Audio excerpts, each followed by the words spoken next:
Israel और फिलिस्तीन के आतंकी संगठन हमास के बीच चल रही जंग अब और खतरनाक होती जा रही है। इस बीच अब युद्ध आरंभ की बातें भी होने लगी हैं। ऐसे में जानते हैं क्या इजरायल और हमास की जंग पर युद्ध अपराध के नियम लागू होते हैं या नहीं।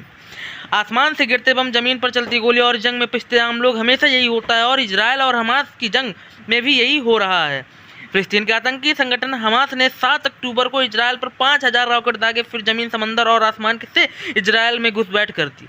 सैकड़ों इजरायली नागरिकों को बंधक भी बना लिया।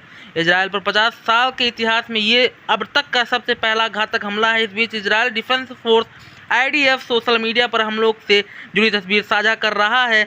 IDF ने इस वार क्राइम यानी युद्ध अपराध बताया। हमास और इजरायल के बीच इस युद्ध में अब तक 3200 लोग मारे गए। इसमें इजरायल के कम से कम 1300 और फलस्तीन के 1900 लोग शामिल हैं। इजरायल के मृतकों में 258 सैनिक शामिल हैं। इजरायल के प्रधानमंत्री बेंजामिन नेतन्याहू ने ऐलान किया कि अब बस यह शुरुआत और हमारे दुश्मनों ने कीमत चुकानी शुरू की है। इजरायल ने अपने 3 लाख सैनिकों को गाजा की सीमा के पास तैनात कर दिया और कभी भी जमीनी हमला शुरू हो सकता है। इस बीच पूरी दुनिया में इस हिंसा को लेकर समर्थन और विरोध में प्रदर्शन हो रहे हैं। इससे पहले पीएम मोदी ने ट्वीट करके हमास के हमलों को आतंकी घटना बताकर साफ कर दिया कि फ़लस्तीन के साथ भारत की दोस्ती जरूर है, लेकिन किसी भी आतंकवादी घटना को बर्दाश्त किया जा सकता नहीं है।